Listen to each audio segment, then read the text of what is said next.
Welcome, and very nice to meet you. Yeah, MUNNYCAT, welcome to my channel. So for anyone who's wondering how this happened, I was on Instagram because I guess I just didn't love myself at that moment and decided to go on an app that's owned by Mark Zuckerberg. And I saw in my notifications or my story notifications that you had posted about one of my reviews and tagged me. I was going, that is the most random thing that has happened to me on this app in a while. So just as an icebreaker, can you tell me how you found me? Because I'm not relevant on the internet at all. Oh, no, Yes, don't say that. You are, of course. So we were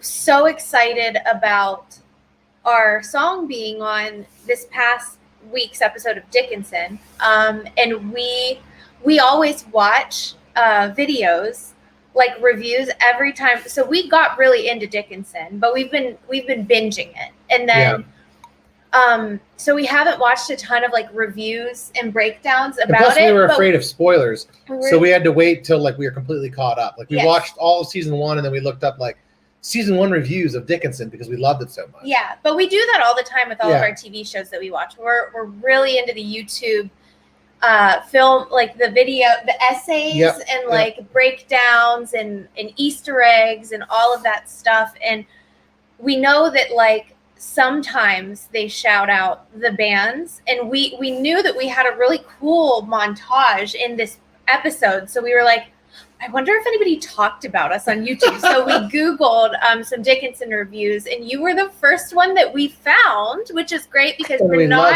you are very important on the internet, because you were like one of the first ones that came up, and your thumbnail looked great. We were like, let's click on her. And the first words out of your mouth was, real quick, you guys, we have a song that you all need to listen to. It's MUNNYCAT. And we were like, ah! So we're literally, we're huge fans of Dickinson. Yeah. We're huge fans of Hailee and everyone on the show. Yeah. So for us, like we've had our songs in shows before, but it's always like maybe it's a show we don't watch, or we'll check out the episode and it'll be like in the background in a, they're at a grocery store, or there's a quick transition, or it's like we've had a lot on like reality TV and stuff like that where they play like 3 seconds and then they go to the next thing. Which is very cool too. We're totally bummed about that. We love this show. We love Dickinson.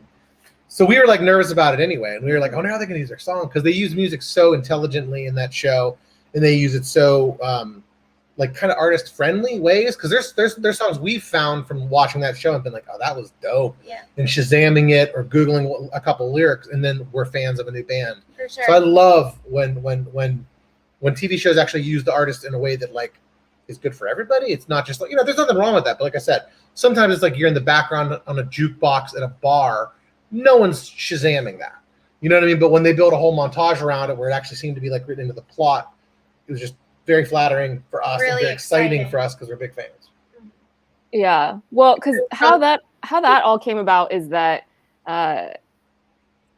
not to overexpose my process or my method as a person posting videos on YouTube, but when you decide you're going to do weekly reviews of a show, and at the very beginning when the press embargo lifts, if you start to notice that there's more of an audience, then you think, okay, let me talk more about this show. I had figured out already that if it's a show that's a little bit more popular, then you do the spoiler review when the episode airs, and that's where you just go through everything super in depth. But then you also immediately after that post a spoiler-free review where you say barely anything, but people, they're into it. And I'm very careful about not spoiling anything too specific. And then I figured out that, well, the show is very into music, and I feel bad that I can't say more in a spoiler-free review. So I'll go, well, I'll just pick one of the songs. There's usually a few, and one that is safe to share. It's not, sometimes I'll pick one and it's in a really big moment, and then I figured out that I shouldn't do that because then people guess correctly what's happening when the song is used. And I went, damn, how did you know that? So then, but that one I was like, it's safe.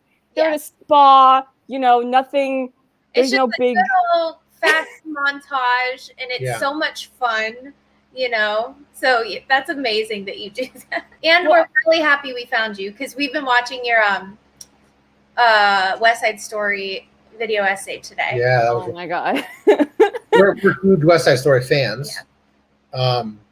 The music, I'm so excited. literally, like I've said, that's like, you know, on our influences list, you'd think it'd be like all this, whatever.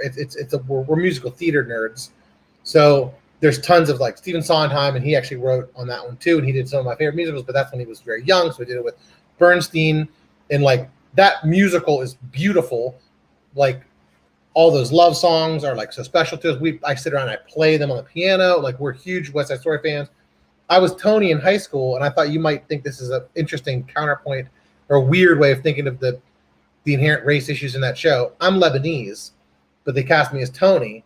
And in my high school, the director, very sweet woman, but literally I had to put essentially white face on because I think I looked more ethnic than the other. Didn't you have green contacts? I had green contacts. I mean, I had like blonde stuff in my hair, which I do now, but not, you know, but not for fashion's sake. They blonded me up, and they put like pale makeup on me, and I was like, don't I look like an American? Like, don't, but I didn't, or I don't, and especially in the context, I guess, of that show, maybe they thought it'd be confusing or something if I looked more ethnic than the Sharks. That's super funny. Yeah, it was very weird. Yeah. To have to wear white face. Yeah, for sure.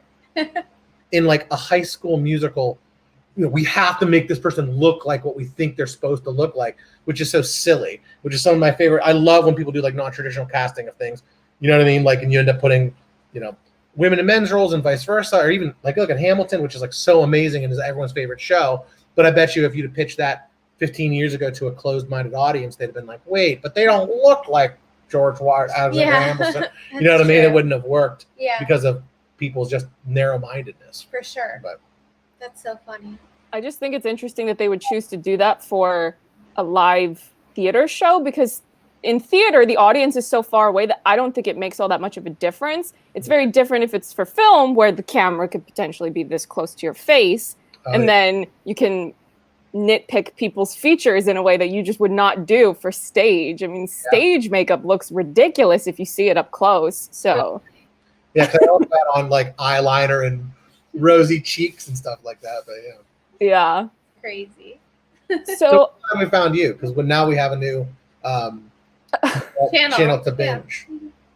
I appreciate that. There's some garbage on my content, to be fair, like full disclosure, but you know, I'm gradually getting rid of it, so it's fine. It's a process, you know, you have to phase out old content, bring in new content, and yeah. So I did want to ask though, what is the process like for you to get songs onto things like films and television series? Because I don't know for sure, but I get the impression that you're independent.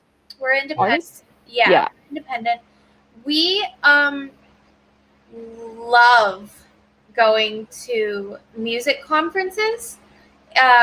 We make so many friends there, and this one in particular, this one in particular,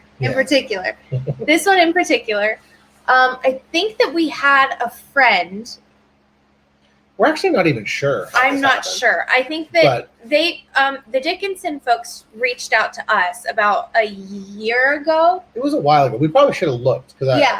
And they just said, hey, we want to use your song. And we were like, oh my God, cool. They found us. I think that what happened was a friend of ours worked at the music supervising agency that had like, so our music ended up in their catalog, and then they were all going through it and they came across it. We don't actually know that though. We don't know that for sure. We just know that someone we know from music conferences. So what we mean by music conferences, there's like, we go to like ones where there's songwriters and producers, and basically they're just really good excuses. When we first moved out to LA, like we didn't know a lot of musicians, and we didn't know a lot of other music industry people at all. So lots of times they'll have these things, and it's like they seem very boring on the outside. It's like you're in like a hotel and you go into these little like breakout conference room. It seems very corporate, and it doesn't seem like it's like not super sexy. But it's a bunch of artists, and you get to meet all these people, and people will listen to your songs, and maybe they're like songwriters, and they'll give you feedback and whatever. But we just thought it was a really good way to connect with other people to collaborate with and that kind of thing. And sometimes there's rooms that are like songwriting based, and sometimes there's rooms that are production based. And sync is like its own world, which is synchronizing audio and video, right? So anytime you see a commercial and they have the right song for it, you know, or the TV shows, that's someone's job, is to synchronize that music or the right music with that scene. So we met someone at one of those conferences who we became friends with. We've had lunch with her and hung out with her a bunch. She's awesome. But we don't actually know because she didn't tell us that. The person who reached out to us was somebody else. But this because is not confirmed. It's unconfirmed. But because we know someone who used to work at that company, we think it was that. Mm-hmm. It's all kind of a mystery. You know what I mean? Yeah. So I hope it was that. Yeah. I just think that's really interesting. And I kind of get the impression because once I had less than a day to prep to talk to you, and I was thinking back to soundtracks because I was going through your YouTube channel and listening to some of the songs, and some of them, you hear them and they kind of sound like you can envision a scene of whether it's a film or a television series where that would be playing. Do you think that it's an asset to be a less established artist and do you think that makes it more likely that your music gets chosen? Because I think there's something to be said for if an artist is too recognizable, then it can kind of distract from the scene of something. Yeah, I think that that's a really good point. I think that it also comes down to there's like budgetary restrictions that a lot of, that not everybody can afford to use Truth Hurts by Lizzo in their big like revenge scene or montage or whatever. But they could probably get behind a cool up and coming artist and still pay them and support the artists and also have a hand in helping to make them known to a wider audience. Yeah. You know what I mean? So it's sort of a win-win for everybody. I think that we love, because we make our own music videos too. So by nature, we kind of think not like, would this work in a TV show or something when we're making our songs, but we think a lot about the music video that we want to make. And we think a lot about, we just like making things that will help inspire other people to make more things. Yeah. So like it's always that fun push and pull of, would this cut really cool to like, what do we picture when we're writing this song? Yeah. Because somebody else it would work in what they're trying to do as well. And I think that it is a good thing to be an up and coming artist. I think that getting your songs in a TV show or in film is the way people really discover music. I mean, other than like, other than like TikTok or whatever, I really think that people are discovering new bands through the TV shows that they love. I discovered like Michelle Branch through Laguna Beach when I was younger, and like, there was all of those. I loved that soundtrack, and the Clueless soundtrack. Yeah, we were just talking. We went and saw it at the drive-in. Yeah. All bops. And all of those songs we know from that movie, and then independently, because we didn't know each other then. Obviously, we were young. But you went off and followed yours, and I found like Supergrass and all these weird rock bands that are in the thing that I love. Even like Radiohead was in that. Yeah. Like a good soundtrack is an honor to be a part of. Yeah, absolutely. But like the Pulp Fiction soundtrack, you can put that on and listen to the whole thing from start to finish. There's so many good songs in Dickinson. Billie Eilish is. I was reading an article from the music supervisor who chose that song, and they chose that song about a month before they broke her, like that summer that she had that was huge. Oh, so they got her for cheap. So she was one of those up and coming artists that they didn't have to pay like what you would have to pay a Billie Eilish now, but they were on the pulse. They were like, this is the right song for the right scene, and that's like when the magic happens. It's good for everyone. I don't mean to speak for music supervisors, but we have we know people that are in that field, and the one thing that I always makes me happy about it is they're all just music fans. They just love music. So I mean, what a cool job to be able to love music and have to work with in the film industry. But basically, you're the one in charge of picking out what song is going to magnify this scene, what song is going to make this scene feel right, and basically they're just rabid music fans that just eat up everything. And they have it all meta tagged on their computer. So when they were looking for something that's like, honest and driving and dark, okay, then they pull up their list and they just listen to music all day. Mm-hmm. Like, what a great gig. It'd be fun, wouldn't it? Yeah, it'd be rad. I would love that,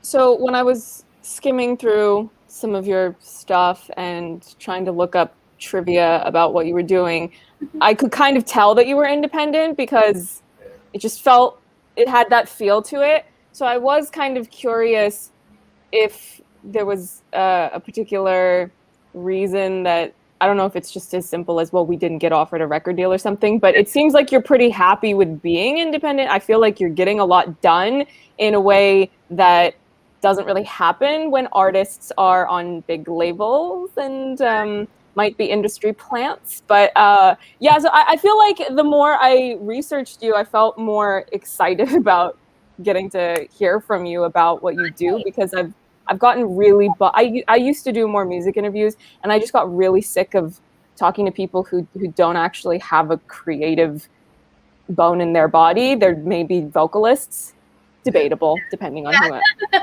So, do you feel like you prefer being independent, or I mean, how do you feel about the whole industry, the kind of big industry side of things? Because it feels like now more than ever, if you really want to just be independent and stay independent, you can. So I don't know if it's independence out of choice or if it's like a preference. I don't know. Well, yeah. I don't think I'm making sense. I was recording a thing earlier today. I'm a mess. You're okay. No, that's totally a really good sense. question, because it's. Sorry, go ahead. No, did you have something to say? Because you can go first. Well, we're both very. I think we're both on the same page very, on this in a lot of ways. We're very similar as like, well. We have had the luxury, and we've worked our entire lives in music, right? Like, both of us have had other projects. You know, I was in rock bands that, like, we did 400 shows in my rock band, all independent. And to us, a successful tour was like, I got to like feed everyone in my band. We got to stay in a hotel one night. The rest of the time we slept in a van. You know what I mean? Like I could give everybody a turkey sandwich and some cottage cheese, and they didn't have to lose money to be on whatever. So we had very different, standard of whatever. I never dreamt that we could actually like pay our rent from music. It was always, I always just had to have another job so that we could make music, because we had to make music, and it wasn't an option in my life to not make music, right? But I will say that right now is a very different time in the music industry, and it's different for everybody. But it does seem to be that record labels aren't taking a chance as much as they used to. There's not as much development. It doesn't seem like they're finding people and like they're not plucking anyone out of obscurity anymore. They're taking someone who's got like a huge TikTok following, and they're like blasting them through their machine to make them have exactly. And we've even talked to people, it's complicated. I don't mean to paint with such a broad brush, but I do think that there's times where people we've talked to that are in, say, music positions in at labels and whatnot, they get a little upset that they can't just like go, yeah, but this artist is great and I believe in them. It's not really the case anymore. They have to say, this artist is great, yeah, but this artist has this many streams on Spotify organically, and this person has this many TikTok followers, and this person has this many Instagram followers. So if we produce their song, whether it's our favorite song or not, it's going to have more backing. So we've ended up in a weird place where we get to control our career with a lot of independence. I mean, like, yeah, I mean, the thing that I think that labels can help with is getting your music out to more people. But we have been trying to get our music out to more people anyways without a label, and make money. And a big part of that, while still like maintaining full control, because if we signed with the label, we would have a lot more cooks in the kitchen saying what we can and can't do. I mean, we make our own album art. We take our own press photos. They're just like really elaborate selfies. Like, we do our own music videos. Like, we make all of the music right from these chairs we're sitting in now. We love every part of it. And it's just, we have like way more control over our careers, and maybe we're like control freaks, but I think that what a label can offer in theory isn't the same as what it used to be able to offer. It's almost like when you get to the point that the labels are interested in you, it's because you've done such a good job on your own that do you really need them? They might go, hey, they're making money and they're making their art independently and they're doing it all. We don't have to get too involved. So we can take some of that money. Yeah, like I don't like piss on labels. I'm sure that there's like, if there was ever a great fit, there'd be a great fit. But I think that we would get a different if we were going to get involved with the label, I'm sure we'd have a different relationship than someone who maybe isn't as attached to the control aspect. Yeah, it's just not the end of the world to not be signed the way that it might have used to feel, because it's such a good time to be a creative person now with the internet and being able to put your own stuff out there and have the control and the final say.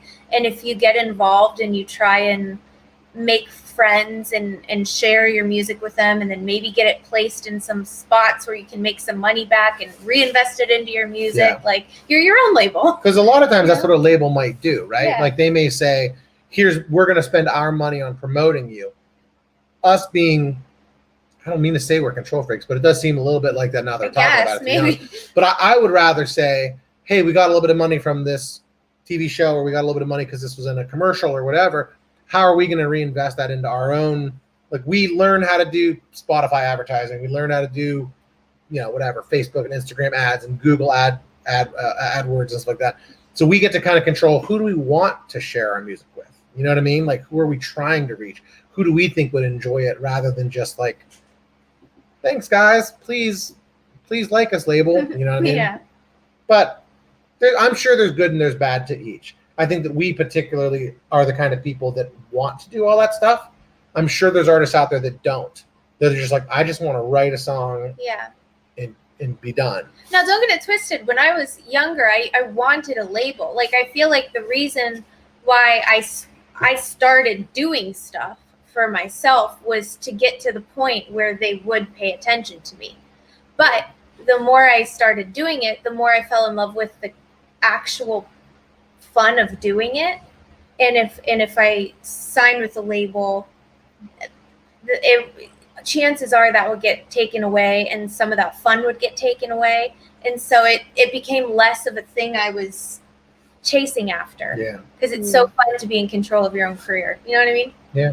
Yeah, I just feel like I've known too many people that get tangled up in red tape, and it's pretty hard for me to listen to, especially when they're a genuinely really good artist. And I'm going, what did you got to read the fine print,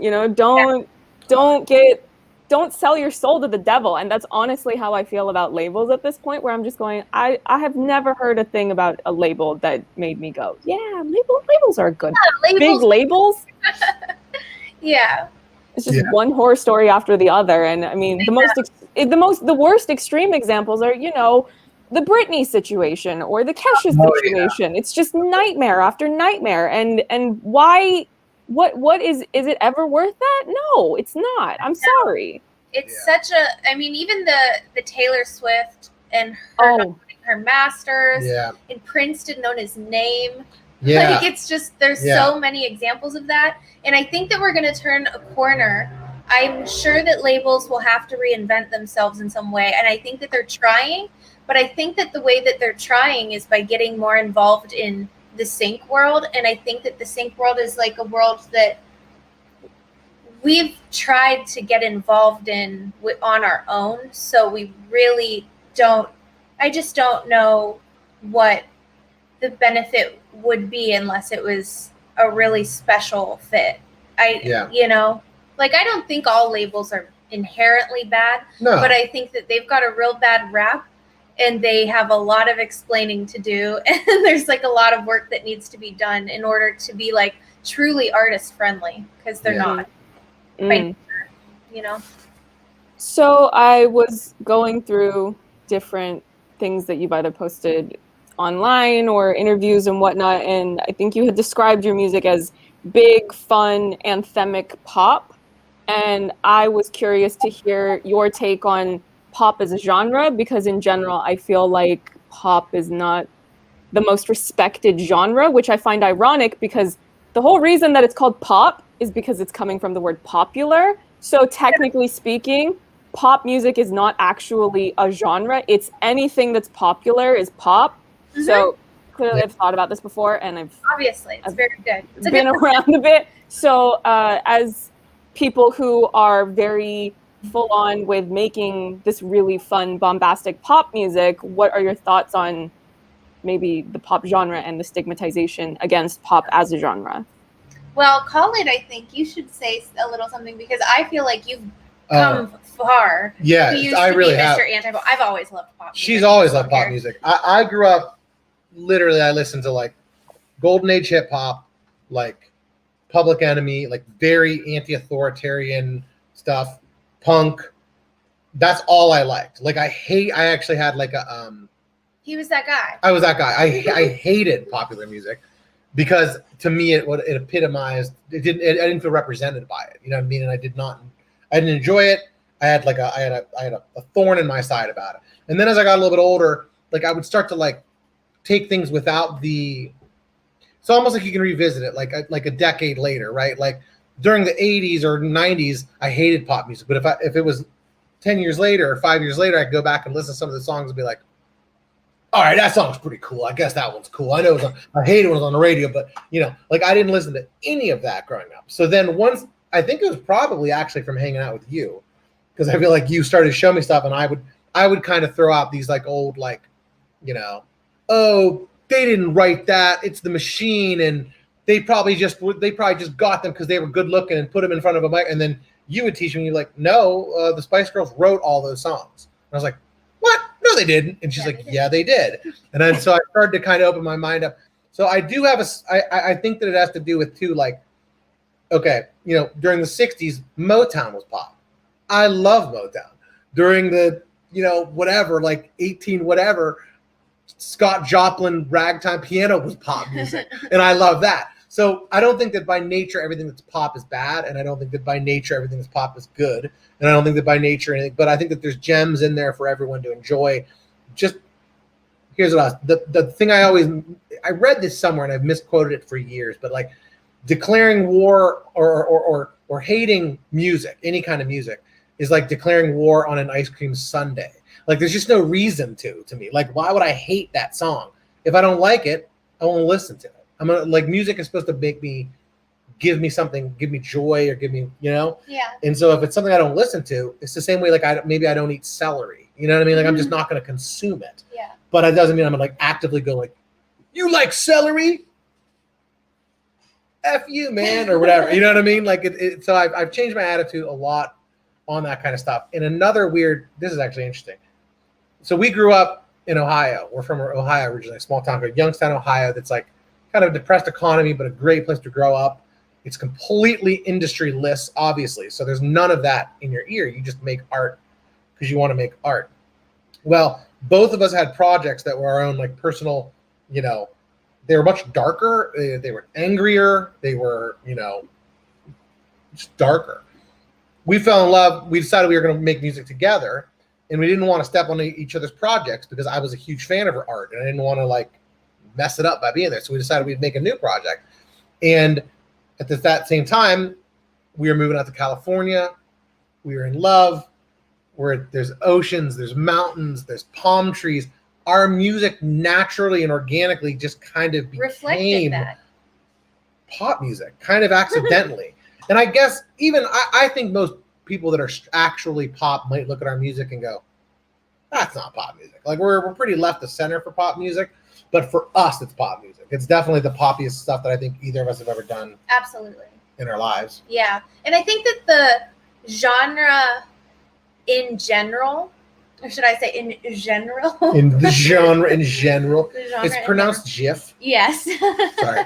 But I think that those lines are all blurring anyways.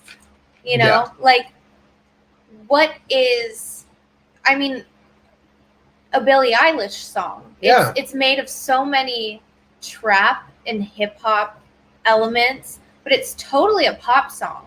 Yeah. But it's also very singer-songwritery and like introspective like is and dark. Pop music essentially. Like there's all kinds of stuff that like pop music is in the last couple of years I feel has been getting a lot more creative. Yes, right now. We're at a fun time in it. It's so creative and nobody in pop music is paying too much attention to being labeled as pop music because they're all trying funk stuff. Like our new single that's going to be coming out is like disco. It's got like disco in it, you know. So it's like grimy garage disco. Yeah. I think that pop is like changed a lot, and it is popular music. It's just what is that now? Yeah. Everything is popular. It, you know, just find a playlist you want to go on, like, you know, because they all have gajillion streams. Yeah, all of those playlists. There's something like for everybody. hyperpop. We've been listening to a lot of hyperpop lately. It's not really pop. Like there's no way in a world. There's no world where that's popular and on the radio every second. It is for some but it has people. huge followings of people that are obsessed with it.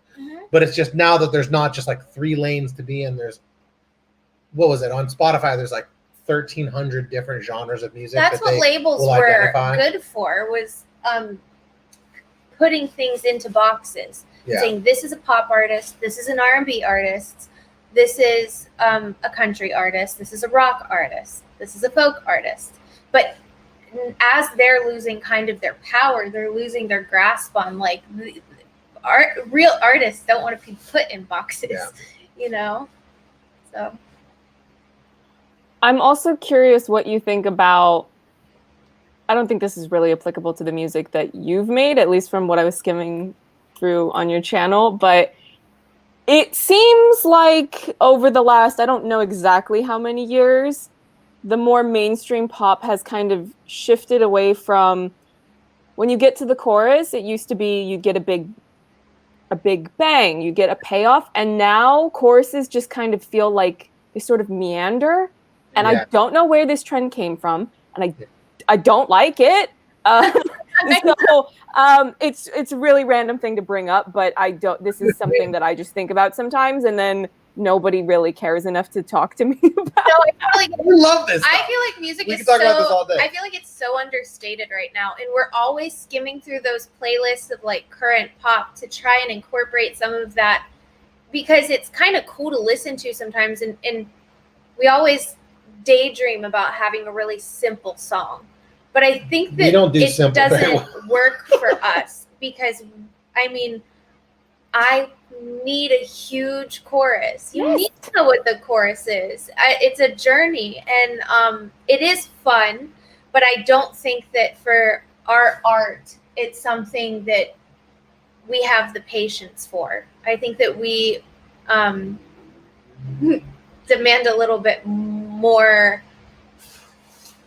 Yeah. That, I guess. I don't know if it's our ADD or what, but I do think that, like, we've actually talked about this, and we've said, like, okay, so usually our songs start at like 8 and go to like 12, but there's certain, I even think actually Don't Stop Drip Drip Drop might have been the one we talked about. We were like, what if we made a song that starts at 6 and just like goes to like 7, which is really hard for us. That's very, very, very difficult. Yeah. Most of our songs are left, you know, we both, I think, are, you know, most of our songs are like 2.5 minutes long. They're very just like idea, throwing them at you. They beat you in the face and then they're out. But I actually think that that's something that I would like to get better at, like you were saying. The arc, like, or when it's so simple, when it's like it's just some freaking snaps. And what I would even point to is like an example of that from way back. Sorry, I'm really nerdy about this stuff. But I've talked about this before, like, what song is that? Is that the no that one? The Human Beings is an old 60s song. The chorus is just a tambourine, and all of a sudden they're singing, and that's almost like shocking. But I think what's going on now, maybe what you're referring to, is it seems like everyone's doing that. They're having like these anti-choruses where they build up and then they just go away. Yeah, and there's like nothing there. Well, and they're like wordier. There's more words. It's not as clear where the chorus is. I feel like with the Human Being songs, it goes like no, like it has that vocal hook, and it's fun. And I feel like what you're talking about is really cool, interesting stuff. But it might be like study music, or like music to. There's different types of music for everything, and that's why it's so fun. And that's why it's so fun to be an artist right now, or even a music fan right now, is because you can find like a playlist for any activity that you want to do, you know? Yeah. So if you're looking to read a book and listen to some music, that might be like the kind of song you want. But that's usually not when I'm listening to music. I usually want to like dance in my kitchen and like drive in the car and like roll on my window and have fun. Yeah. That's how I like listening to music, you know? Yeah, see, I don't get the appeal of that kind of background music. The way you just described it of, oh, well, you just want something on. When I just want something on, I put on a show I've already seen playing in the background, or video montages from, I don't know, Jersey Shore or something. Just some nonsense that is just fun, whatever, just something playing in the background. It's never bland pop songs. Yeah. They're bland. Sorry. You don't have to say that, but I'll say it because that's just how I feel about it. I think that I think that I've changed a lot over the last 5 years. I think that I probably was more aggressive about what I liked and didn't like when I was younger. And then in some weird way, I'll say, maybe I'm being like too hippy dippy about it, but I feel like for every kind of person that there is out there, there's a kind of music that they want to listen to, and and when it's done right, it can only be made by one artist or a certain, you know what I mean? Like in a perfect world, every artist would just express exactly what they want to show the world, and the right people would find it. And that's what I think is so democratizing, or I don't know if that's a word, but so great, so liberating about the internet, is that even if you think you have a complete, niche that you're in that is only your music or is only your art, if you can just find that audience, there's hundreds of thousands of them out there, because we're humans aren't that different. Mm-hmm. I mean, there's so many people that are like, oh, I only listen to proto punk, hardcore, neo, and okay, that's my jam, like, and they love it. But finding them used to be impossible, right? If you were in Ohio and you made grimy disco songs and the radio wasn't playing grimy disco songs, you weren't going to ever find those people. But theoretically, now there's an audience out there for everything. And that's why I think it's more important than ever to just be authentic. Because if you do what you think the world wants, you're going to do it not as good as someone who's doing it organically. You know what I mean? Like if somebody really loves pop music and they grew up, like she grew up listening to like the pop masters that I did not understand. Like you got like Denise Pop, and is that his name? Dennis Pop, and Max Martin, and these guys that take these Swedish pop geniuses that take this stuff, like the idea of what is ear candy, and they like mastered it, that I didn't understand how much work would go into that. Like I thought it was like, oh, it's easy, because it's not. It's very, very, very difficult. It's harder to make a happy song sometimes than to make a sad song, because everybody can tap into what they want to whine about, or like not to be not even whine, but just what they're. It's hard. It's harder to be not corny. Yes, but if you're feeling good, you're usually just enjoying feeling good, and you're not writing a song because you're busy feeling good, so you're not reflecting on it as much. And B, it's been a real challenge for us to make upbeat songs that feel authentic and aren't dorky. Sorry. No, I mean, like, it's hard to write a happy song because everything's been said before. So how do you say it and put your own twist on it? Yeah. It's funny that you mentioned Max Martin, because I really like the songwriters, a lot of them, and producers, because a lot of those people are the ones that are actually creative, because they're the ones that are creating music, because you're songwriters. So you have to create melodies, do production, write lyrics, and everything that goes into that. And I actually get a little irritated when I hear people on the internet talking about that industry and they only want to focus on the artists. But mind you, these are artists, but sometimes it's people who don't even write their own songs. And I'm going, okay, but they're not an artist. They're just a puppet. They're a hand puppet. That's what they are. So I think I love this pop world because I feel like those producers and those writers are like so skilled, and so much of what being a good producer is, like, even if like Britney didn't really write her own songs, but I mean, if you look at her catalog, especially after watching the documentary a few nights ago, like listen to Every Time, listen to Overprotected, listen to Lucky. I mean, she didn't write any of those songs, I'm sure of it, but the producer and the writers that were in the room knew who she was, and as an artist, what what her perspective was and what she wanted to say. Mm-hmm. And it's their job to kind of like pull that out of her, which is an art in and of itself, or even just to pick up on what she's going through and use that, because her songs still reflect like what she was going through, even though she didn't write them, which is really, really cool. And she's an amazing performer too. Oh my God, yeah. So like I know what you mean, because it's not. Well, that's different, because not every artist can do a show like Britney can do a show. So I don't want anyone thinking that this is me passive aggressively shading Britney Spears. I love her and we want her free, but I'm just talking about people you've never heard of that are just getting songs just given to them that they, they're already on a label, so they get a song and then they release it, and it's just there's no connection, there's no depth, there's no real layers or substance or dimension to what's going on there. It's purely a very bland, mediocre product, not art. So put in strong hands, that like 1,000% yes. Yeah. When it's right, it's so right. I think for us, we just, because we grew up in a place where we were so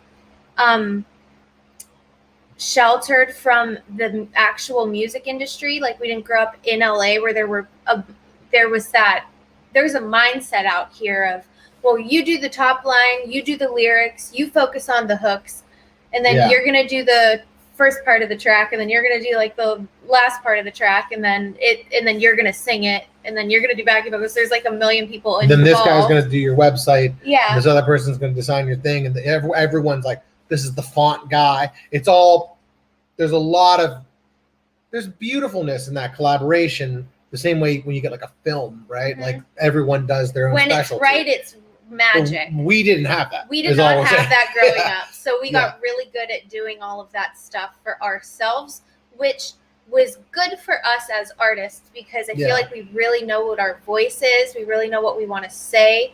We really know what our visuals are supposed to look like.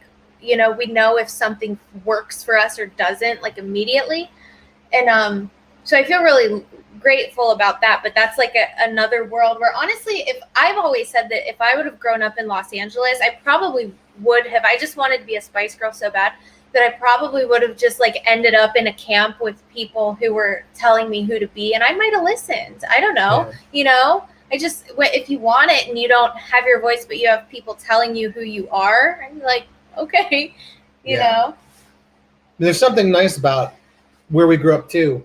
You know, you write a song, you love it, you perform, you rehearse it with band members, you go out on a stage, or if you go into markets, like, you know, you're driving 45 minutes away, you're driving 7 hours away, you're driving 12 hours away, you can tell what works, and the audience they give you feedback.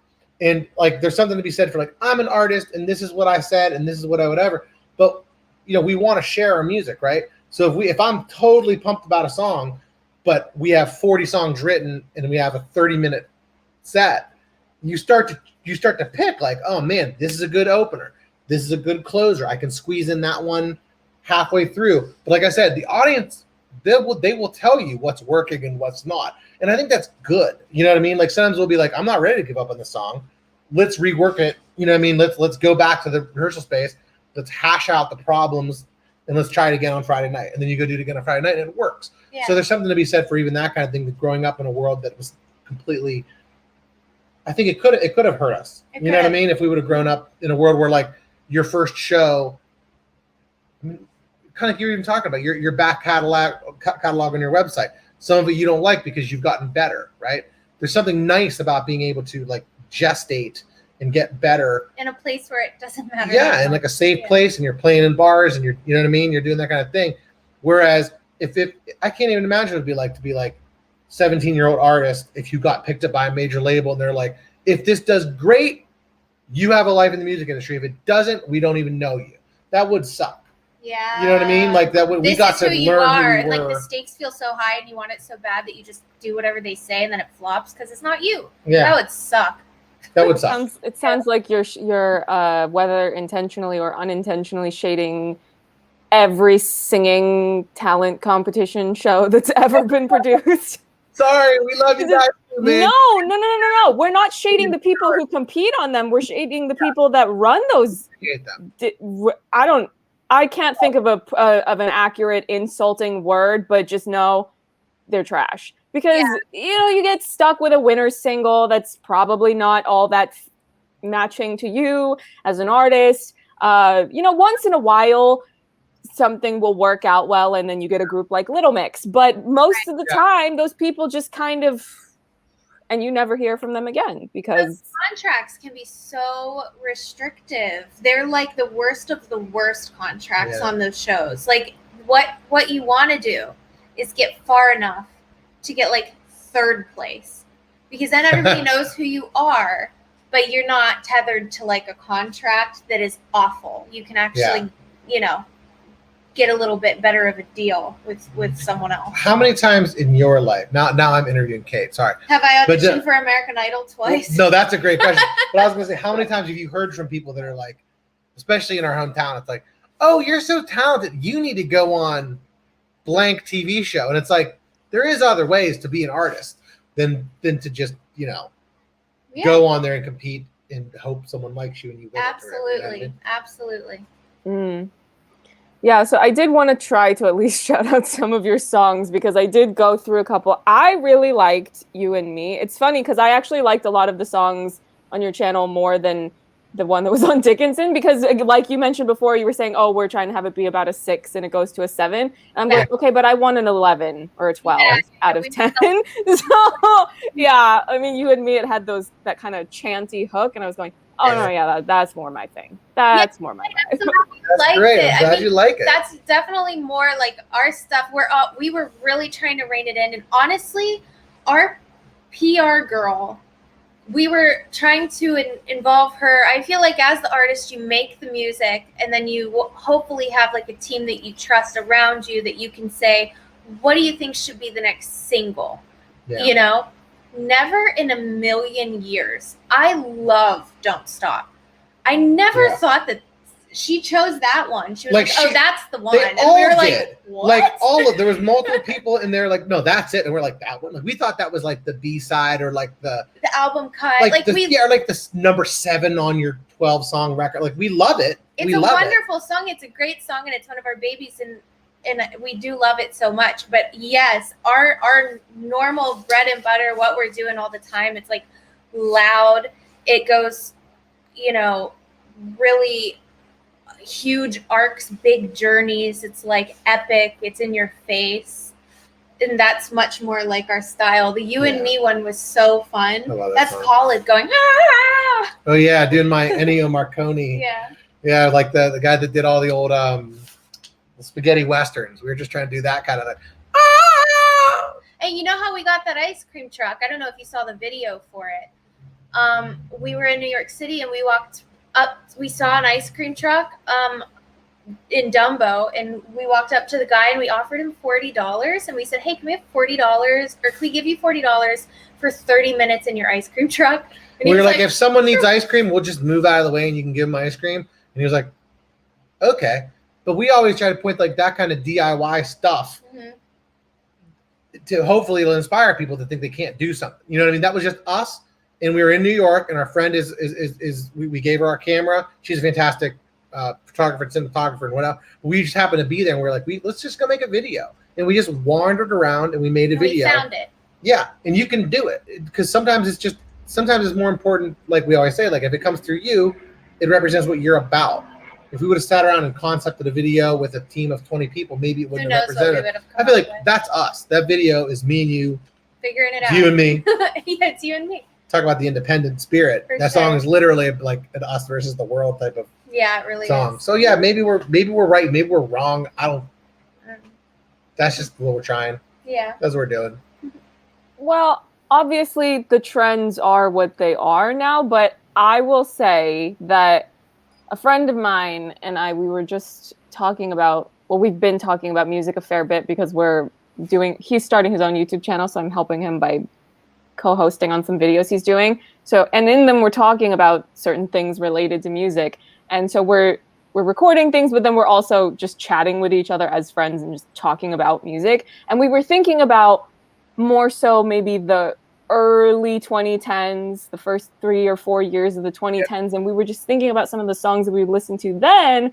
And we were going, Yeah, no, those were actual pop, kind of Euro pop songs that we were listening to that had proper choruses and whatnot, and we were just going, those songs, we go back to them and we're going, those are still great songs. Why do people not do that anymore? And I guess, I mean, the trends, they go where they go, and then they go somewhere else. But I do think that there is an audience for those bigger pop songs. I think it's purely about what you were saying before about just marketing yourself and finding that audience. But I do think that there are people who, whether consciously or subconsciously, are hungry for the bigger, whatever happened to the big chorus? Who decided that was a problem? No, I've actually heard a little bit of whispers about this, and I think it's probably good for us in general, is that like everybody's been so sad about the pandemic. It's been such a stressful time, and I think music always reflects what's kind of going on in the world, and it's been a really dark time. So I feel like music is probably reflecting that, and it's really like moseying around, and it's like not leaving its house, it's not going anywhere. But I've heard of a few people saying like, you know what I miss? I just need a fun ass pop song. You know what I mean? Like I've seen little whispers of that here and there, and I could see that really as people get vaccinated and we're allowed to go outside and we can have a summer vacation or we can travel or whatever. Like I really could see super, super fun music with big choruses making a comeback, you know?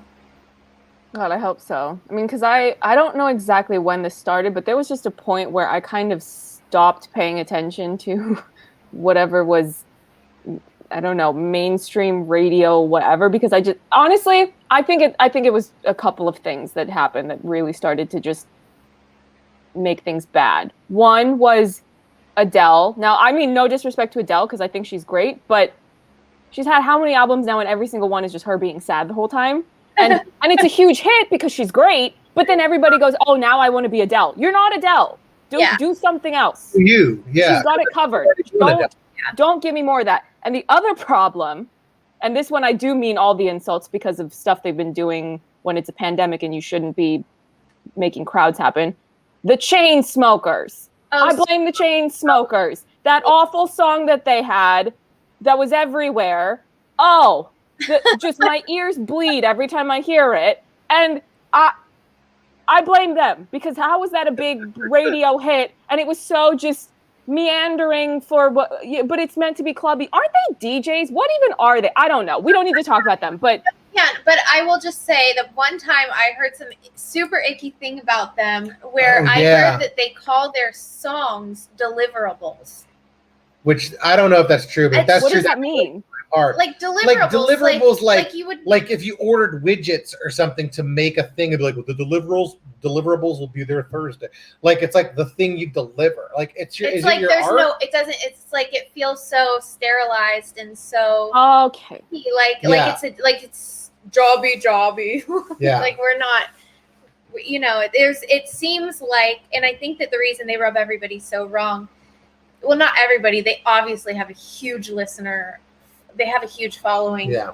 The dance craze, I mean, them doing that concert pissed me off though. It's so shitty. Yeah. But I think that the reason that they're easy targets is because they call things deliverables. I mean, there's just an absence of heart there where it's so obvious that they're not inspired by what they're doing. They're doing it to make as much money as they can, and you can kind of tell. And I would probably say that to their face. I'm sorry, guys. I think they can do better. Yeah. Yeah, I mean, not like I'm an expert on their discography, but that one song was all I needed to hear to know I never ever want to hear anything again from them. So I literally don't even know if I know. I know that one. Yeah, that one. I know that one. Yeah. Yeah. So being that you do so many things as artists because you're independent and you're so hands-on, I don't know if this is possible for you to explain, but was there a sort of sequence of events of you started with knowing how to do this, and then you were learning how to do this, and then this, and then this. And I'm sure some of that also just comes from the market changes, technology changes, so certain things don't happen until those things happen. But is there a kind of TLDR of that, of how you developed that? My TLDR is pretty much like that, exactly. Yeah. I always knew, I always wanted to be a Spice Girl. That's literally like what I've always said I wanted. I was Baby Spice for career day in 3rd grade. So I knew very early on what I wanted out of my life. But throughout my life, it's sort of changed to be, to mean different things. Like it's less literal now. It's more just like in general, I'm aiming to be a Spice Girl. But when I was around 3rd grade and I decided that was what I wanted to do, I decided I should probably get some experience singing. So my mom signed me up for voice lessons. And then I was like, I should probably get used to being on stage. So then I started doing theater when I was like 9 or 10. And then after doing that for a few years, I realized that like Taylor Swift was coming out, and like I was sort of like, oh, she plays her own guitar, she writes her own songs. I guess I don't know any songwriters who are going to write songs for me. So I started writing lyrics, and then I taught myself some guitar so that I could play the songs I was writing. Then I was like, I've been on stage, I sing, I have these songs, but I should sing my own songs on stage. So I booked my first show. You know, like I kind of went like that. And then I needed, you know, a website. So I would figure out how to make a website. Like I'd go to Wix and I'd figure it out. And then like I met Khalid that way, because I was trying to book shows for myself. And in a way that I was able to book a show was through being the booking agent for a bar in our hometown. So I reached out to his band and asked if they would play the St. Patrick's Day show. And he said yes, and we met, fell in love, and then like we kept on our journey together. So he would like help me make music videos, and I'd take press photos of his band, and we would just sort of learn how to help each other. But you didn't start, well, so I felt like you made a record or two that were your songs that you loved, but I felt like they didn't sound like you wanted them to sound. They were great. They were like more Taylor Swifty, acoustic, old T Swift, like, you know, like, and they were country sounding, even though I wasn't trying to do that ultimately, but it was just where I was at that time. It was what I had access to. I only knew how to play the guitar and record with a microphone. Like I didn't know my way around a, you know, Logic or anything like that. So eventually I realized that that wasn't how I wanted my songs to sound. So I went on YouTube, looked it up, how to make a pop song. And I downloaded all this stuff, and I probably spent a year, you know, just like hardcore all day, trying to learn. Day. Like, so you would be on the computer with headphones on, and like I would be on my computer working too. And then 8 hours later, there'd be like a thing that hadn't been there before. Like she would make a song that day. And it was literally every time she'd run into a problem, she'd go, wait, why does my kick drum sound muddy? Why does kick drum sound muddy? And just Googling everything. So I feel like you're a really good example of like YouTube university, like just going in there and learning how to do whatever you need to do. You just get better at learning how to write your questions so you can find the right answers. You know what I mean? Yeah. So I don't know if that was TLDR. That was pretty L. But okay. It was, it was been very like step by step for me, where everything was sort of calculated. Like I always knew where I wanted to end up, generally speaking. And as I got older, I realized, oh, I could do that. Oh, that's an option. Oh, I don't know anybody who does this, but I need it done. I could figure it out, and it's just been like that ever since. And I feel like you've just always loved making I everything, feel like I did so you never thought about. Yeah, I never thought about. You had like a clear goal of where you were like shooting towards. I had a whole album made in my basement with my brother, with no intention of anyone ever hearing it. Like I learned how to, like I just wanted to make music. So I grew up in a house. My dad played accordion, played piano, sang. My cousins all sang, and like my one cousin's an opera singer. My brother always made beats and scratched and stuff like that, and we'd write raps when we were little kids. And so I literally made a record in my basement with no intention of doing anything with it. Like it was just a thing we did for fun. I loved making it, but I wasn't like, and I'm gonna sell this on the internet. Like I had no intention of that. And then I made, this is like CD days, and I made a CD, and then a couple people want a copy of it. So then like I started like making the artwork for it, and I had to learn Photoshop. So same kind of thing. Yeah. But then once I was like 300 hand copies in, I was like, okay, maybe I should actually, like, people like this. like strangers started emailing me going like, my friend Brad knows your friend Amy, and Amy told me this record and I'm like, I don't even know who these people are. Okay, I'll mail you a CD for free because I just wanted someone, if they wanted it, I wasn't selling them. You know what I mean? That's So but I always just made stuff, and that's why I just like to make things. Yeah. And I think it's actually very nice. I feel like together we get stuff done. You know what I mean? Like you keep me on a little bit more of a schedule in a good way. You know what I mean? And you're like, she's a grinder.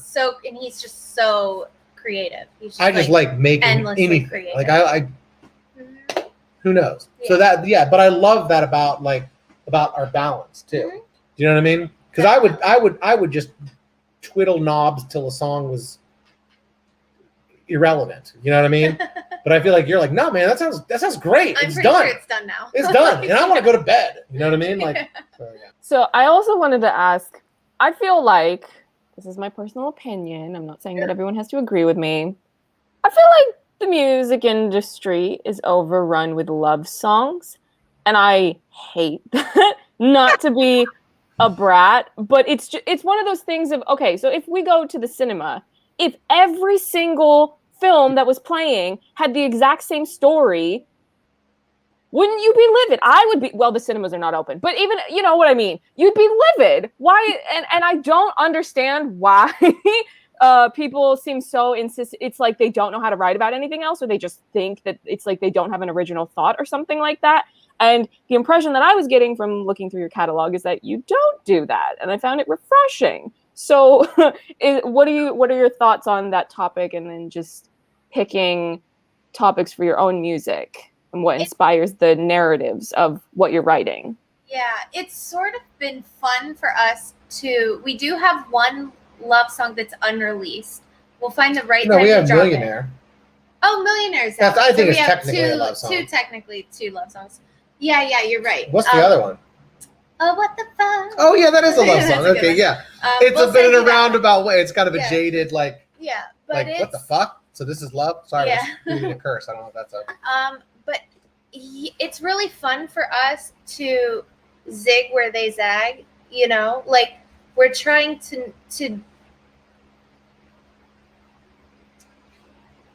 in order for music to be good, it has to be relatable to a lot of people. So we're trying, but we're also trying not to rely on crutches. Like, we're obviously, we're like engaged. So we're like in love, and we could totally. I could write love songs all day. Because I'm in love. We could totally write them all day, but it's a funner challenge to write, you know, like Go-Go's about social anxiety, and like You and Me is about being a power couple, but it's about it's not like super romantic, you know what I mean? It's more of an empowered thing. That song could be about any two people. Like, I feel like that song's like what is the name of that movie? Battle Royale. Yeah. That's what we talked about back then. There's this old movie called Battle Royale. But basically, it's like a fight for your life. Yeah. Like, if you're going down, I'm going down because this is it. Like, our backs are against the wall, and like we're gonna fight our way out of this, and hopefully we get to the other side. And if we don't, it's great fighting with you. Yeah. You know what I mean? Like, totally. But that's I think to us that's more interesting than it just. Is. Well, there's a lot of there's so many wonderful love songs. But I feel like, and we also draw a lot of our influences and inspiration from the really confident golden age hip hop like MCs. Yeah. And they're not rapping about love. So I mean, we're not rapping all the time. We're singing, we're doing yells, we're incorporating elements from those things. But when it comes to like what do we want to write about, we really like finding a self-empowerment. It's just sort of a fun challenge because I just don't see as much of that out there. Because you're right, there's a lot of people writing about breakups or about, so we're not going to probably write very many songs about breakups just because that's not very authentic to us right now, you know, well, ever. It's not ever authentic to us. But, you know, we might throw out a love song here or there if it's the right one, but it's so much more, I feel like the love songs that we have fell out of us within like 20 minutes. They were the easiest songs to write because they were so inspired. And when we're trying to challenge ourselves as writers and artists, we're trying to look elsewhere. We're just trying to find different, shades in the universe that we can like pull from. Yeah. If that makes sense. I don't know if that makes sense. No, I think I'm biased, but that makes sense to me. I know what you mean. Yeah. And we give really long answers. I hope this is all right. I think we just really enjoy talking to you. Yeah. And you ask very good questions. Thank you. I think that, and there's nothing wrong with this, but I think that there's definitely a time in your life as an artist where your art is like your therapy, right? Or it's like your diary. So when you're hurt, you write that someone hurt you. But when you want to make a lot of music, I don't want to be controlled by the muse, right? I want to be able to find things that inspire me instead of just sitting on my hands and waiting, for me to be struck by love, or me to be struck by depression, or me to be struck by heartache, or me to be struck by whatever. So when you start like seeking out new things to write about, it's very challenging, because I don't mean to speak for all artists, but I think a lot of them would agree that like when you're really hurt by something, or you're really something just influences, or just really overjoyed, like falling in love, I think that's when it's really easy to just let it flow. But I want to be challenged. I want to make music every day. I want to make music every day till I die, not just in the days where like someone dumped me. You know what I mean? But I get it though. I get it, and I think that a lot of people, and those are universal feelings. A lot of people listen to music when they're heartbroken, so they want to hear a bunch of songs about heartache, so they don't feel so alone. I totally get it. But even if you're going to write a love song, I think it's fun to challenge yourself. We wrote a love song. We didn't put it out. It was from my old band. We should probably put this one out. But it's called The Darkest Timeline. Oh, it's so good. And it's basically like no matter how jacked up this world is right now, I met you, so this is not the darkest timeline. Like from like Community, or even Rick and Morty. Yeah, I was gonna mention Community, but I was gonna wait till you finish and ask if it was a reference to Community. But that's where it came from. And it's like when I see you smile, I find, despite the dark voices in my mind, this is not the darkest timeline. So that's like the idea. It's like even though everything is like horrible in the world, like is so sad and so challenging right now, I want to be like, oh, we're in the darkest timeline, but I found you. So at least I feel like that's like a fun new way of spinning it into something. For sure. And like I said, that's just us, man. I feel bad. Whenever I get too prescriptive about other people's art, I kind of take a step back because, I've been, like I said, I've changed a lot. There's been times where like there's things where I was just like, oh, I don't enjoy that at all. But when you actually realize some of that stuff is so authentically that person that it's hard to judge it. I think what we're all talking about, the things we don't like, is the inauthentic stuff. When something feels like someone's pretending to be something that they're not because of some misguided or well-guided, this sells, or this is popular, or whatever. Them wanting the prize before putting in the work to find out like what about them is unique and special, and just like doing what they think everyone's gonna like. And we're saying that like it's easy. It's hard. Like, that's we're like, why it's hard. What you gotta do is know yourself and then express yourself through your art. Yeah. That's like that's what the question. Wants if it was that simple, And I don't, we're trying. We're trying. We're not trying. We're doing it. I love our stuff. I'm not trying. I like our stuff too. Yeah. Well, for me, and it's a combination of things.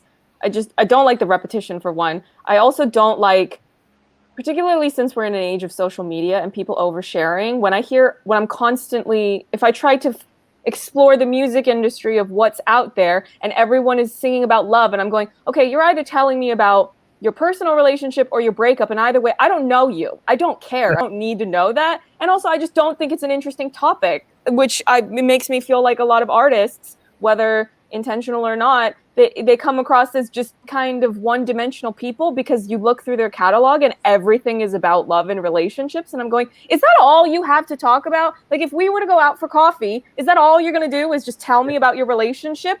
And seem like that. It does. Yeah, that's the impression it gives off to me as a person who does not know whomever the artist is that's releasing that. Like, I don't actually pay that much attention to the music industry anymore. That's one of the reasons. And it was so refreshing when I found out that Rina Sawayama is a thing, and she's got that song Excess, which is a bop, and it's basically, she wrote it because she was inspired by, she was very, she thought it was peculiar how we are so fixated on giving attention to these rich people that live in Calabasas, and they're flaunting these really over-the-top lifestyles, just really just so all about money and excess. That's why it's called excess. And she thought it was weird that that's what we're fixating on when climate change is happening. Like, why aren't we focusing on climate change? So that's basically what inspired that song. And then the production on it, it sounds like an early 2000s pop song, but revamped for today. So it's got that kind of Willa Ford, I Want to Be Bad, or Holly Valance, Kiss Kiss, which are just, iconic pop tracks where I'm going, why don't the girls do that anymore? And then she went, I got you, but I'm making it smarter. I'm telling you, that stuff, it's going to come back. It's got to. I really think people want that. They want to sing along with something. They really do. So I believe that it's going to come back. I swear. You know? Then I'll start paying attention again. And maybe I'll have gotten over all the reasons why I developed so much hostility towards the music industry, which I won't say on camera, but. Yeah, we don't listen too much to the radio anymore. We're always trying to find new stuff, but that's not where we go to find it, in all fairness. You know? Yeah. Soundtracks are a good, when you mentioned soundtracks earlier, I was thinking about, there were so many soundtracks growing up that I just really would get fixated on, particularly when it's a film that you really like. So then you watch the film over and over again. So then certain songs, you're hearing them over and over again as a result when they're more prominently featured. I mean, I had the She's the Man soundtrack. I had the 10 Things I Hate About You soundtrack. So it's these really obscure songs that I would not hear anywhere else. And it's fun. And you know what bothers me, though? When you get a soundtrack for a film and there's a song that you want to know what it is and it's not on there. I mean, this is back when you had to get the CD. It's not like now where you just Google it. But, that bothered me. Like, there's a specific scene in She's the Man where it's one of her training montages, and it's kind of a hip-hop track that is playing while she's doing her training montage. And it's not on the CD. And I was so upset. So I had to look up online, what is the song playing when Viola is training and She's the Man? And I found it eventually. It's called International by Charlie Tuna. I think that's how you pronounce it. It's a bummer for them because that's before Shazam. Yeah. You know, so they were just not really credited. That's such a bummer. I think that when I was younger, soundtracks were huge for music discovery. It was where I found out about a lot of stuff. And when you watch like the movies or the shows and you identify with like you watch the show because you identify, you like the aesthetic, something about it resonates with you, so you're just more likely to be open to the music that they throw your way. And it's really I love the idea of like art helping art. You know, like them making a really cool TV show, them making a cool movie, and then like finding songs to help them tell that story. And then that also helps the artists because they get to find new audiences. Yep. Mm-hmm. It helps the viewers because they get to find new songs that they might be interested in. Yeah. Yeah. I love that stuff. Me too. Yeah. I mean, a great soundtrack will just, it's so funny because Muse was not unfamous before Twilight, but it's just so funny to me how, and that was one of their singles too. It wasn't like that was just an album track that they plucked out. The fact that everyone has finally come to their senses and they go, oh no, Twilight actually slaps, and the Twilight soundtrack slaps, and the baseball scene is one of the greatest scenes in cinema ever, period. So Twilight, but I know Muse. I got you, but you know Muse, so there you go. There you go. Mm-hmm. Yeah, well, they do a baseball scene with the supermassive black hole, and it's just iconic. And literally. I need to not see. I'm talking to you about your art, so I don't want to go on a whole rant about that. But I have a lot of strong feelings about the fact that Catherine Hardwicke absolutely snapped. And then as soon as she made it a hit, they did what they always do, and they go, "Oh, the rest of the franchise is going to be directed by men." Gross. They always do that? They always do that. Ugh. Anyway. That's grody. I don't like that. Yeah, but the gag is she made the best film of the franchise. So how's that? She got the last laugh in the end. The first one's by far the best, in my opinion. Mm-hmm. Twilight. We got to get you up to speed. I got him up to speed on High School Musical. Yeah. I just thought he should know for the culture, So we watched him. At the very least, he just needs to know bet on it because it's so ridiculous that it's a meme at this point. You have to know bet on it. If you know nothing else. Second one. Yeah. And you didn't see the second one. I didn't see the second one. I just remember gotta get he knows gotta get your head in the game. So we gotta watch that one because you are a memester. So you probably would see the scene and be like, oh that. Yeah. Uh-huh. I feel like we're obsessed with pop culture in a way that we appreciate you. In that same way, it absolutely influences our music in bizarre ways. Like I feel like when we're into like a certain show, or even like, I don't know if that was supposed to be The Crown. I feel like we'll be watching something and we'll be like so into it. And then the next song we make, it's like, oh, why are we playing an old classical harpsichord? Oh, that movie we watched last week. Or you know what I mean? Yeah. Like art influences art. And I would say, at least for us, I think that the fact that we're both involved in making like short films and making music videos. We both edit. Before we met each other, we both liked video editing. We both did that kind of stuff. It's kind of hard to separate. Like maybe that's what she was asking about earlier, almost. Like it's kind of hard to separate our music from visuals, and we love that idea. Like I love the fact that they can reinforce each other, and instead of just making a video that's just like, oh, here's the song, here's what happens in the song, let's do it on the video. Let's use that opportunity to make another piece of art. Yeah. And then if you have an album art, well, what can we do to make another piece of art? I love that. That's our goal, kind of. Mm-hmm. We're very hat on a hat. Very on a hat. Yeah. Well, pop, not even just pop. Well, pop in the sense of anything that's popular. So you could take a really popular, I don't know, a Beatles song from forever ago, or maybe that's a bad example because that wasn't when music videos were as big. But something, I don't know, something from the 80s maybe, when there would have been a music video for it.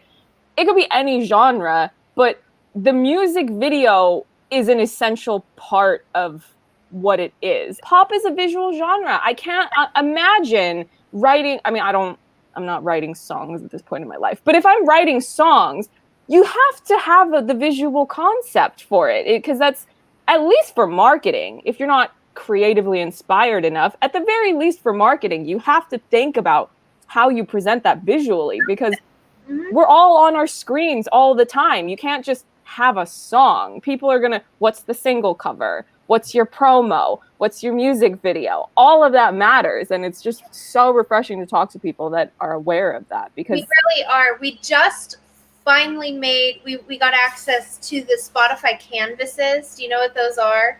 They're like the I don't know if you've been on Spotify and like you choose the song and then it moves. I'll show you. Like, so on Spotify, they'll let you, when you're listening to the song, if you click it, it goes full screen. They'll let you put like a 8-second looping video of some kind. Like, we have this as ours for Don't Stop. Oh, that was on your Instagram. Yeah. So it's our canvas, and we just have we made one for every song, basically. And that was fun. Yeah, it was super fun. Just added visual component in addition to our album art. Yeah. So if we have a music video for that song, we take bits from the music video and edited it down into a little 8-second thing for Spotify, so that when you're listening on Spotify, you can see a little bit of the video. Yeah. And just get an extra visual component. So it's been fun. Mm-hmm. Yeah. How did you start to get into filmmaking, and what inspirations do you have as far as, I don't know, any filmmakers or certain films and the visual aesthetics of those films, perhaps? Or shows, whatever, just filmmaking in general. Well, you're more of the cinematographer of us. I come up with ideas. I really like finding cool locations and cool outfits, and I'm like, you edit well. And I edit really good, but you are I like shooting. You are like the I'm gonna do a Quentin Tarantino shot guy. I'm not. That's not me. So you can say. Well, no, I love Quentin Tarantino. I love old westerns. We love, basically it just kind of depends what we're into that week. I feel like it inspires us. We love old music videos. We love watching old music videos and just going like, okay, that's dope. What if it was that meets this? And we put it in a blender. You just take something unexpected from the past and something unexpected from the present, and just kind of. So we really like doing that. We take a lot of influence from Kendrick Lamar's videos too, because they're always. We can never do exactly what he's doing because he has a bigger budget, but we can always figure out what he's doing enough that we can put our own twist on it and do something similar within the scope of what we can do, within our budget, within our location availabilities, and things like that. Well, and the thing with MUNNYCAT, I think. In other videos we made, like I've directed videos for like friends and stuff like that, and my old rock band we used to make videos, and we would almost do like mini movies, like here's the arc and here's the beginning and the middle and the ending. I feel with MUNNYCAT though, the music is taking up so much of the pie already. Like there's so much happening in the song that I feel like you might almost detract from one or the other if we tried to make you follow a plot. So usually we just go like, what is an inspiring? It's more abstract, I guess. Like what would be an inspiring visual for this song, or what is this song about? It's about what's the vibe? Determination. Yeah. Okay, so this song's about determination. What would be determination visualized for this, rather than like here's a guy and he's going into a room, and they're not plot driven in that sense. But I think that we do a good job of just kind of capturing. We could totally explain what every video is about, but it's pretty loose. Yeah. You know. Yeah, we definitely have like an emotional arc to the video, but we don't necessarily have like a plot the way some music videos do. You know what I mean? Like it's like this person is with this person, and then this person goes and leaves them, but we don't really do those kind of music videos. Yeah, well, I mean, some music videos can be more just aesthetically driven, where you might be filming everything on sets and there's just different color designs and different lighting setups. I'm fine with it as long as it looks good. That's my only thing. Which is, I don't think that's an unreasonable ask. So I don't need every video to have a story. I just need it to actually look good. And it's very, I don't know if you've ever seen a bad music video, but it's an experience where you go, really? You thought that was done? You thought that was you? Okay, all right. I feel like too, like lots of times, what leads us to our best stuff is when we get inspired by something that we don't think we can do. Like even like we did a video game looking video for one of our songs called Level Up. And wasn't that for a specific video game? It was used in a video game. It was used in a video game. And it was used in an Xbox commercial. It was used in an Xbox commercial. It was used in, here's what happened with that one, real quick. Like, oh yeah, this is funny. We were on YouTube and we saw recommended for you, and it said Level Up by MUNNYCAT, and it was a picture of us. Yeah. And we were like, we didn't upload that. That song's not out yet. It's not even released. It's not released. So it was there was a company that was trying to get it in the commercial for us. Like we have a licensing company, right? So if they think one of our songs they could work with it, they'll try to find a home for it. Okay. So sometimes it's because we meet people at conferences or whatever, but this company actually is really good at what they do.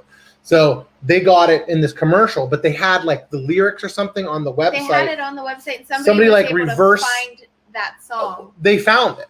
So they found the whole song and they uploaded the video, and we hadn't released the song. So we were like, oh shit, we were getting all these comments in Korean because it was used for a FIFA commercial in South Korea.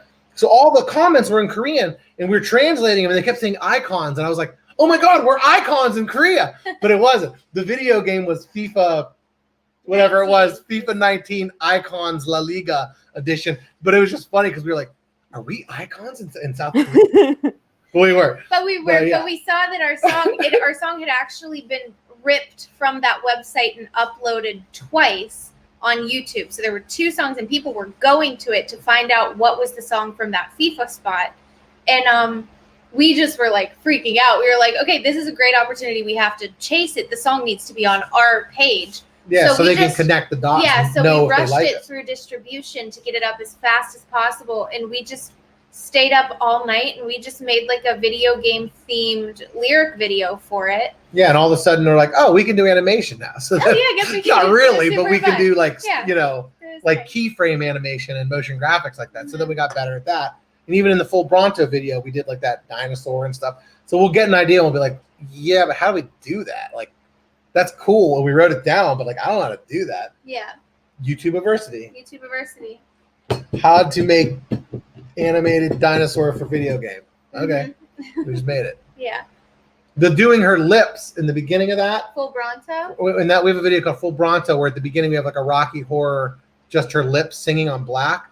I thought that'd be so easy. And I thought that'd be like, I'm like, they did it in 1980 whatever or 70 whatever when they did Rocky Horror. Like, we got to be able to do this. And we tried it a couple different ways. It just kept not working. I thought we could just mask it and like follow her lips. It looked so janky and we couldn't follow it well. And you know what I mean? So I looked up a bunch of tutorials. There was nothing online about how to do it. And there were people that said that it was a good way to do it. And we tried those. It didn't work. We ended up putting like green makeup all over her face. And literally, you Jenna Marbles did.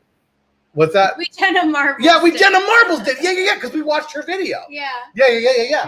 And we did it that way. And we actually had her lips just floating and it worked. We still had to mask around it and feather it out so you couldn't actually see it. That's Man, so funny. but that's what I mean. Like, lots of times we come up with ideas that are bigger than our britches, and we got to figure out how that we're going to do them. Yeah. Because we don't have a ton of money to throw at these things, but we get that. I think that's where you get better stuff sometimes. You got to be scrappy. I agree. If we had too much of a budget, I don't know what we would do with it. We'd just order a bunch of pizza, probably. Yeah, exactly. Party! Yeah. So you also have an upcoming single that I want to make sure that I give you the space to plug and talk about. You emailed the name over, I think it's the Bygone Goodbye. Did I write? Yeah. Am I a doctor with the chicken scratch they just wrote down here? You can introduce it. You have a new single. Go ahead. We have a new single coming out. It's called The Bygone Goodbye, and then in parentheses, You Got It. I don't know why we do that a lot. We like parenthetical titles. We like parenthetical titles. But it's like coming out February 19th, and it's going to be a MUNNYCAT song unlike any you've heard before. It's got disco influences, but it's still really indie, and Khalid sings on it, which is really cool because his voice is all over the MUNNYCAT songs, but not really like legibly. You know what I mean? He's always sort of hidden like under a synth or I'm making my voice sound like a bass guitar. Like I'm there. I'm always there. Yeah. Like, but you wouldn't necessarily know it. You wouldn't be like, oh, that's another voice. He has a fantastic singing voice. He can wail, and he's finally getting his chance to shine on this track. And I'm so excited. The song itself needed it. Yes. Like, I feel like, I'm definitely not opposed to it's fun to be on the song, but I never really need to be on there. Mm-hmm. This song felt like it was more of a conversation in a lot of ways. It was it was so much fun to make together. And we have a pre-save campaign that we're doing. We're trying to get as many pre-saves as we can. Because that tells Spotify that people are interested in it, and it helps you get on playlists and stuff like that. So it's like a real easy, free way to help out artists. So not just us. Anybody who, if there's an artist you like and they're like, pre-save my song, like, do it. It's very, very helpful for artists. Yeah, so pre-save our song. Can we put a link in the description or something? Oh, yeah. You sent that over, right? In the email? Yeah, I'll put that in there. No problem. Awesome. Sounds awesome. That song, what is that song about? It's about, I feel like it's sort of like a one-sided conversation. It's like kind of yelling at somebody for not just making not working with you on something. It's sort of like a frustration song about like not being able to get through to the other person, which is why I thought it was really cool that it was sort of like not a duet, but there are two voices singing, and it's almost like they're talking.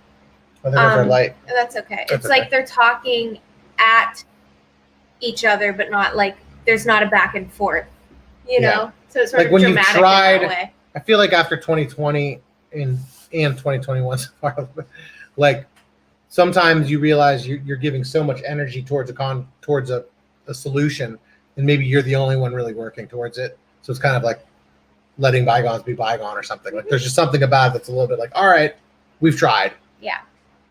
This is bad. And we're hoping to make a really cool video for this one too, that's socially distant and safe. And our ideas have been super fun. We just have to figure out if we can pull them off. Yeah.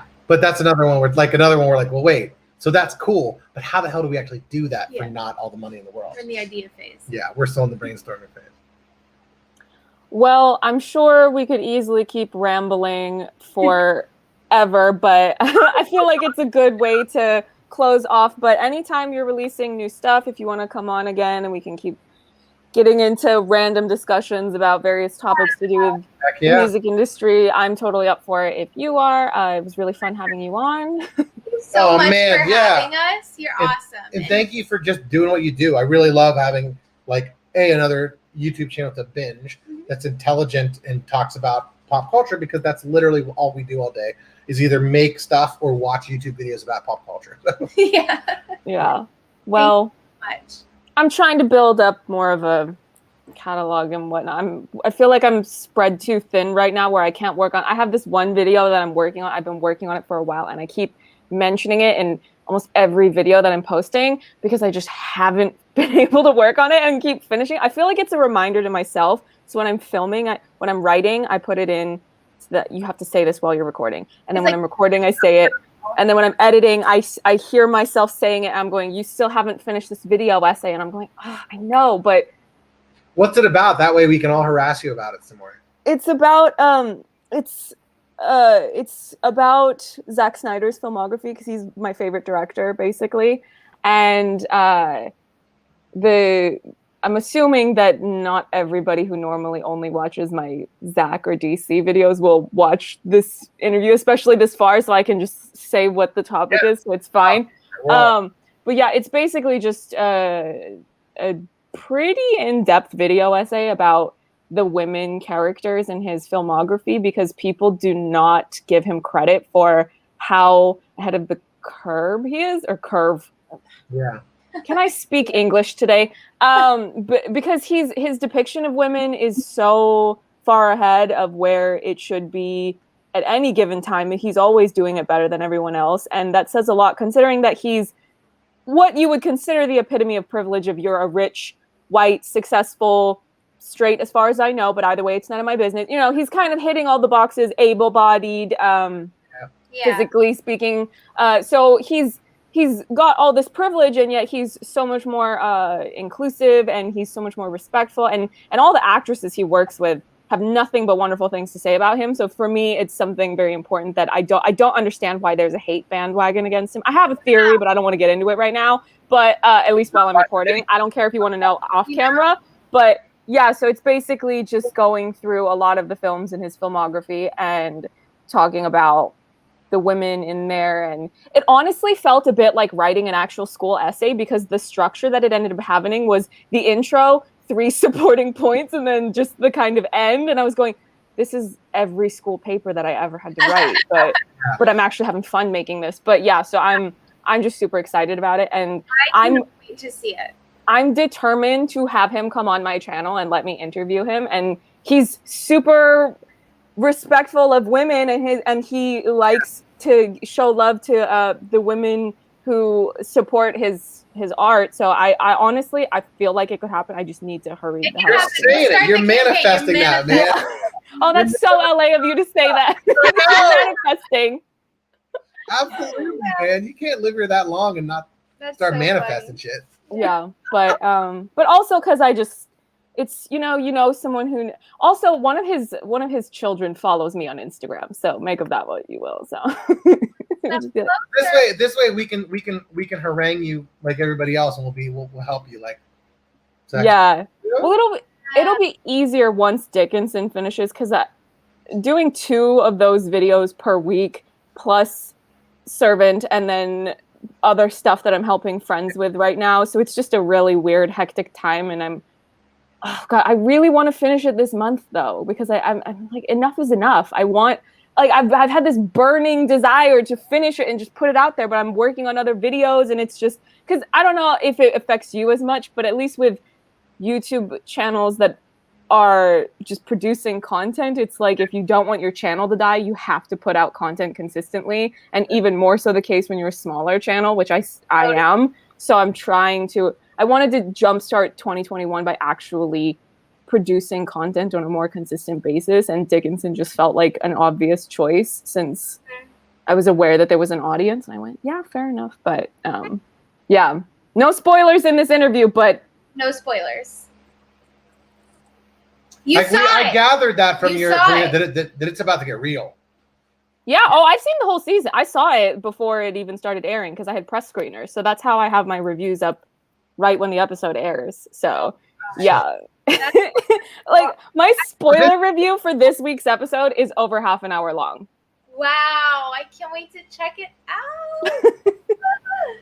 This is crazy. I want to give a shout out to all of the Dickinson fans who've reached out to us on Instagram and on Twitter. I feel like we've made a lot of new friends in the Dickinson community, and we're just so excited, and we're so happy we found this channel. And I mean, we were really big fans of Dickinson, but we weren't super involved in the community. Yeah, and I really know. feel like we follow all the fan accounts now, and we just have so much fun. Everybody's awesome. So thanks, hey guys. Yeah, it is nice because now it's like when we open up our Instagram, it's like, oh look, there's beautiful pictures of all the awesome people on the show. Mm-hmm. Like it's just fun seeing how much love there is. It's fun to be part of a new fandom, like a new fandom, which is because I feel like we have our fandoms we associate ourselves with, but it's not every day you get a new one. I know. And now we're like hardcore Dickinson stans. Mm-hmm. You know. Yeah. Well, thank you so much, and I guess maybe come back when next time. I don't know, whenever next time is. Yeah, absolutely. When we will hang out and talk to you on camera or not on camera. Anytime. And we're also trying to release songs more consistently this year. So it'll probably be sooner than later that we reach out to you again and ask for another hang. Yeah. Cool. I'm down. It's a socially distant way to socialize and drag the music industry. I love it.